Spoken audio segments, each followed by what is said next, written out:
हा गड कुठला माहिती आहे? नाही माहिती? चला सांगतो. तामिनी घाटातून एक छोटासा रस्ता उजवीकडे जातो, जो दोन्ही बाजूंनी झाडांनी वेढलेला आहे. त्याच रस्त्याने साधारण 8 ते 9 किलोमीटर पुढे आल्यावर आपल्याला गड दिसायला लागतो. तर आज मी आलोय मुळशी तालुक्यातल्या कैलासगडला. गड चढायला सुरुवात केल्यावर 10 मिनिटाच्या ट्रेकनंतर दिसतो हा मुळशी धरणाचा सुंदर व्ह्यू. मागे धरण आणि समोर कैलासगड. संपूर्ण गड अशाच वाटेने चढावा लागतो. पायऱ्या तुम्हाला कुठेही लागत नाही. जवळपास 1-1.5 तासाच्या ट्रेकनंतर मी येऊन पोचलो गडावरती. गडावर आपला भगवा ध्वज, पाण्याचे टाके आणि महादेवाचं मंदिर बघण्यासारखं आहे.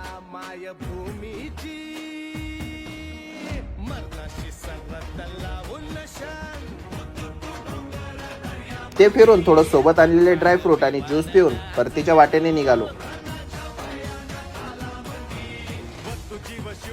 परत येत असताना कुंडलिका व्हॅलीच्या व्ह्यू पॉइंटला थांबलो आणि काही फोटोज काढले.